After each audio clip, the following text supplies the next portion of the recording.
جبکہ مذہب اکثر اصرار پیش کرتا ہے، یعنی ایسی باتیں جنہیں بنیادی طور پر انسانی سمجھ سے بالاتر قرار دے دیا جاتا ہے اور ان پر سوال اٹھانے کی حوصلہ شکنی کی جاتی ہے، مطلب ابہام کو ایک خوبی بنا دیا جاتا ہے۔ جی، اس پر آئنسٹائن کی مثال بھی دی گئی کہ وہ کائنات کی ساخت میں ایک طرح کی عظمت اور حیرت محسوس کرتے تھے، جس سے انہوں نے کائناتی مذہبی احساس کہا۔ لیکن اس کا یہ مطلب نہیں تھا کہ وہ کسی ذاتی خدا یا معجزات پر یقین رکھتے تھے۔ مذہب اکثر ایسی مثالوں کو اپنے حق میں استعمال کرنے کی کوشش کرتا ہے۔ یہ واقعی ایک اہم نقطہ ہے۔ اچھا، گفتگو کا ایک اور قابل ذکر حصہ روحانیت اور نیومنس، یعنی وہ جو الہیت یا گہرے روحانی تجربات ہوتے ہیں، ان سے متعلق تھا۔ یہ اس لیے بھی اہم تھا کہ سیم ہیرس خود مراقبے اور شعور کی نوعیت پر لکھتے رہے ہیں۔ جی ہاں، ہیرس کا موقف یہ تھا کہ انسانوں کو غیر معمولی، خود سے ماورا، ٹرانسینڈنٹ تجربات ہوتے ہیں۔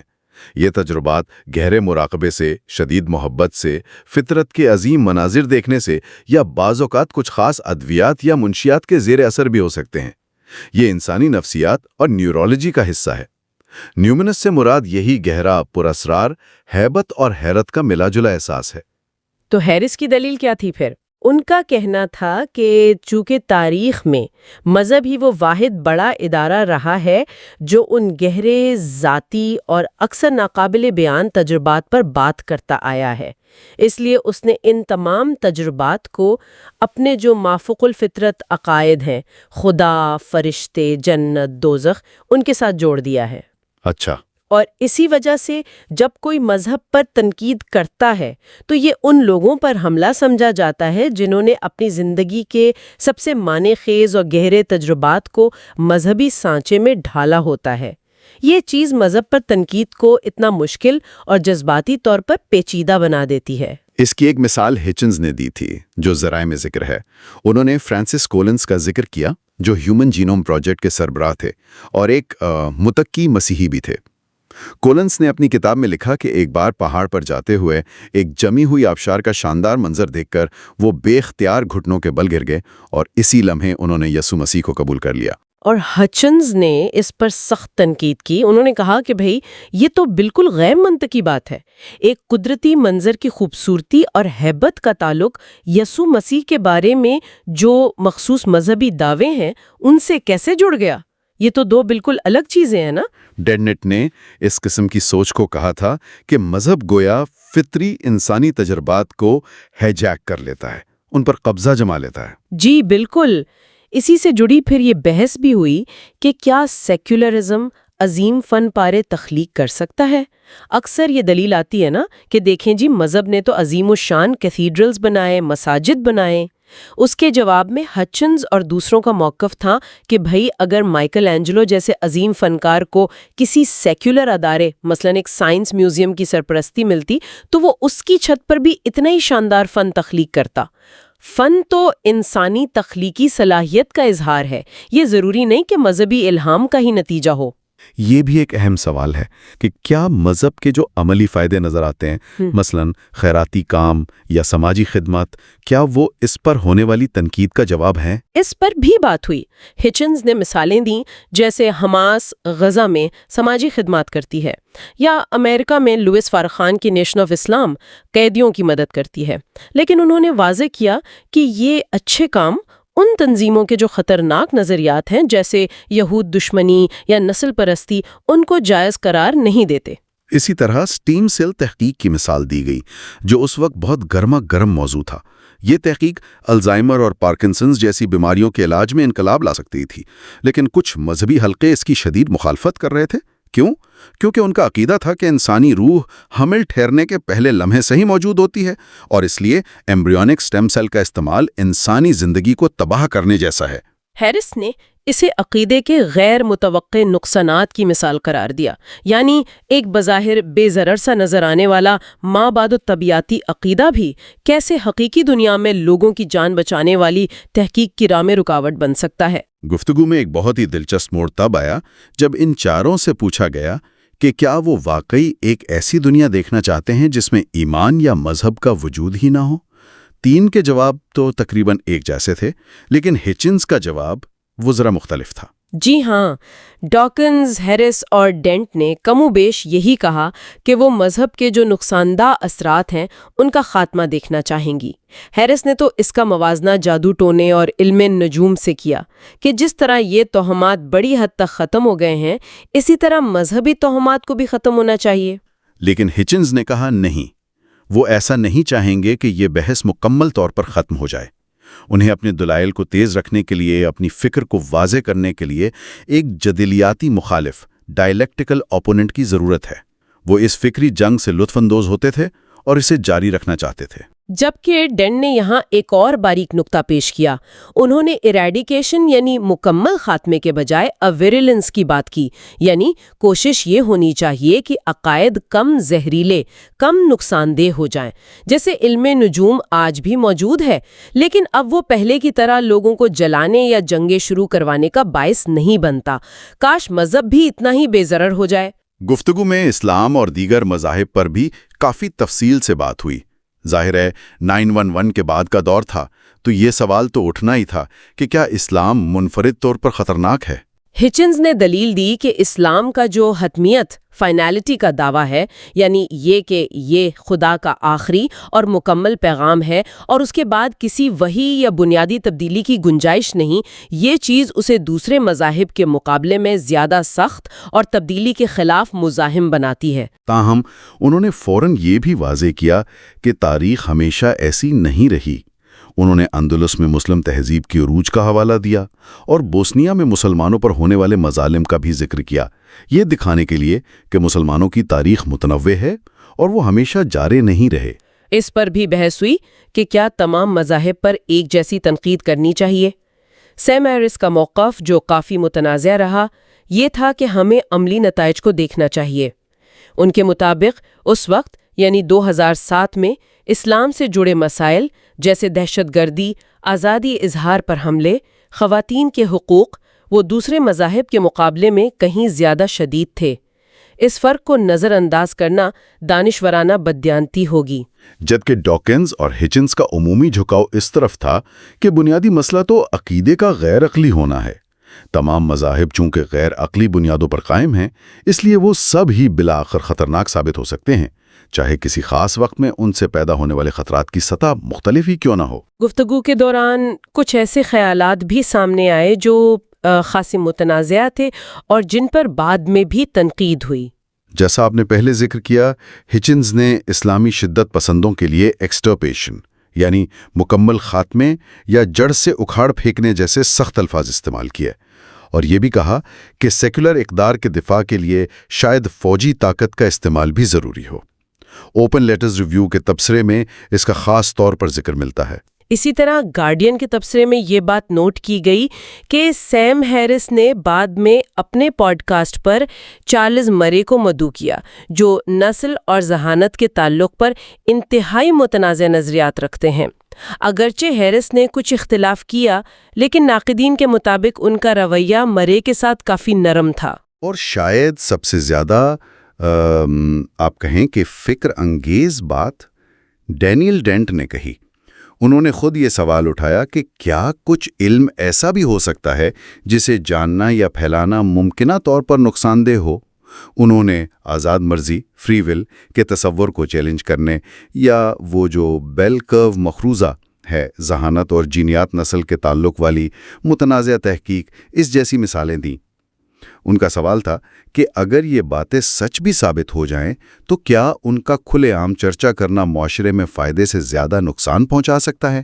یہ ایک بہت گہرا فلسفیانہ اور اخلاقی سوال تھا جس کا کوئی آسان جواب نہیں تھا، اور ڈینٹ نے خود بھی کوئی حتمی جواب نہیں دیا، لیکن اس نے بحث کا ایک بالکل نیا اور پیچیدہ رخ کھول دیا۔ تو یہ تھے اس مشہور گفتگو کے کچھ اہم نکات اور دلائل کا خلاصہ، جیسا کہ ہمارے ذرائع میں بیان کیا گیا ہے۔ اب آتے ہیں اس گفتگو اور اس پر مبنی کتاب پر جو تنقید ہوئی اور اس کے دیرپا اثرات کیا رہے۔ جب 2019 میں یہ ٹرانسکرپٹ کتابی شکل میں آیا تو اس پر کئی اہم تبصرے لکھے گئے۔ جی، پولیٹیکل کوارٹرلی کے تبصرے میں خاص طور پر لہجے پر تنقید کی گئی۔ کہا گیا کہ گفتگو میں خود پسندی، اسمگنس بہت نمایاں تھی، دلائل زیادہ تر پرانے تھے اور نئی فکر کے بجائے بیان بازی ریٹورک پر زیادہ زور تھا۔ ایک اہم نکتہ یہ تھا کہ اس گفتگو میں مذہب کے سماجی اور معاشی پس منظر کو مکمل طور پر نظر انداز کر دیا گیا ہے۔ بالکل، اسی تبصرے میں اس بات پر حیرت کا اظہار کیا گیا کہ ڈاکنز جیسے سائنسدان ان سماجی تحقیقات سے کیسے لا علم رہ سکتے ہیں جو غربت، معاشی عدم تحفظ اور وجودی خطرات کو مذہبی رجحانات سے اضافے سے جوڑتی ہیں۔ خاص طور پر پیپا نورس اور رونالڈ انگلاہارٹ کی مشہور تحقیق کا حوالہ دیا گیا، جسے ان چاروں نے مکمل طور پر نظر انداز کیا۔ اوپن لیٹرز ریویو کے تبصرے میں ایک اور دلچسپ نکتہ اٹھایا گیا کہ ٹرانسکرپٹ پڑھتے ہوئے وہ حرکیات، ڈائنامکس غائب ہیں جو ویڈیو دیکھنے میں محسوس ہوتی ہیں۔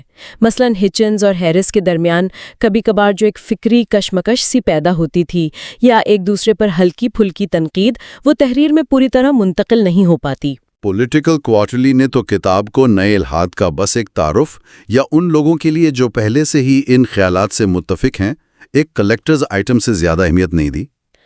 لیکن شاید سب سے سخت تنقید اوپن لیٹرز ریویو میں کی گئی، جس نے یہ الزام لگایا کہ اس قسم کی گفتگوؤں اور مواد نے یوٹیوب اور دوسرے آن لائن پلیٹ فارمز پر نام نہاد اقلیت پسند دہرین کی ایک ایسی نسل کو پروان چڑھانے میں مدد دی ہے جو اکثر زہریلی، خواتین مخالف اور زینوفوبک، غیر ملکیوں سے نفرت کرنے والی ہوتی ہے۔ یہ تو ایک سنگین الزام ہے۔ نئے الحاد کی تحریک کے مستقبل کے بارے میں ذرائع کیا کہتے ہیں؟ زیادہ تر تبصروں میں یہی تاثر ملتا ہے کہ یہ تحریک جو 2000 کی دہائی کے وسط میں اپنے عروج پر تھی، اب کافی حد تک ماند پڑ چکی ہے۔ وہ ایک خاص وقت تھا جب 9/11 کے رد عمل میں ایسی 4 بیسٹ سیلر کتابیں ایک ساتھ آئیں۔ شاید ویسا لمحہ دوبارہ نہ آئے، اور کرسٹوفر ہچنز کی 2011 میں وفات کے بعد ان کی کمی کو بھی شدت سے محسوس کیا گیا تھا۔ پولیٹیکل کوارٹرلی نے ایک اور بنیادی سوال اٹھایا، کیا یہ جو نیا الحاد تھا یہ دراصل مذہب پر تنقید کا لبادہ اوڑھے ایک سیاسی منصوبہ تھا جس کا اصل مقصد سائنٹزم، یعنی یہ نظریہ کہ صرف سائنسی علم ہی حقیقی علم ہے اور سائنس ہی تمام انسانی مسائل کا حل پیش کر سکتی ہے، اس کی بالادستی قائم کرنا تھا؟ یہ بھی ایک اہم زاویہ ہے جس پر غور کیا جانا چاہیے۔ اور آخر میں کچھ بنیادی سوالات جو یہ گفتگو آج بھی ہمارے سامنے رکھتی ہے۔ کیا عوامی سطح پر ایمان کو چیلنج کرنے کی کوئی اہمیت یا قدر ہے، یا یہ صرف معاشرتی تقسیم اور تناؤ کو بڑھاتا ہے؟ اور کیا واقعی بحث مباحثے اور دلائل سے لوگوں کو اپنے گہرے عقائد ترک کرنے پر آمادہ کیا جا سکتا ہے؟ جیسا کہ ہیرس نے گفتگو میں ذکر کیا تھا کہ انہیں ایسے لوگوں سے ای میلز ملتی تھیں جو کہتے تھے کہ ان کی کتابیں پڑھ کر انہوں نے مذہب چھوڑ دیا۔ کہ یہ گفتگو بلا شبہ ایک طاقتور، فکر انگیز اور انتہائی متنازع مکالمہ تھا۔ اس نے ایمان، عقل، سائنس اور جدید معاشرے میں مذہب کے کردار پر ایک وسیع اور گہری بحث کا آغاز کیا۔ یہ وہ لمحہ تھا جس نے نئے الحاد کو دانشورانہ نقشے پر نمایاں کیا۔ لیکن ساتھ ہی، جیسا کہ ذرائع واضح کرتے ہیں، اس پر شدید تنقید بھی ہوئی۔ دلائل کے پرانے یا سطحی ہونے، اہم سماجی و معاشی عوامل کو نظر انداز کرنے، لہجے کی تلخی اور خود پسندی، اور ممکنہ طور پر ایک پوشیدہ سیاسی ایجنڈے جیسے الزامات اس کا پیچھا کرتے رہے۔ یہ گفتگو ہمیں یاد دلاتی ہے کہ بڑے خیالات کی ٹکر اکثر پیچیدہ اور گندے نتائج پیدا کرتی ہے۔ اس نے یقیناً بہت سے لوگوں کو سوچنے پر مجبور کیا، لیکن ساتھ ہی بہت سے سوالات بھی چھوڑے جو آج بھی جواب طلب ہیں۔ بالکل، اور شاید یہی اس کی سب سے بڑی میراث ہے۔ اور آخر میں اپنے سامعین کے لیے ایک اختتامی خیال جو شاید ڈینیل ڈینٹ کے ممکنہ طور پر خطرناک علم والے سوال یا کرسٹوفر ہچنز کے جدلیاتی مخالف کی ضرورت والے تصور سے جڑا ہو۔ کیا واقعی کچھ سچائیاں یا کچھ علم ایسے ہوتے ہیں جنہیں نہ جاننا یا جن پر عوامی بحث نہ کرنا ہی معاشرے کے لیے بہتر ہو؟ یا پھر کیا معاشرے کی صحت مندی کے لیے ضروری ہے کہ وہ ایسے بنیادی اور متنازع سوالات پر ہمیشہ بحث کرتا رہے، چاہے اس سے کتنی ہی بے چینی یا تقسیم کیوں نہ پیدا ہو؟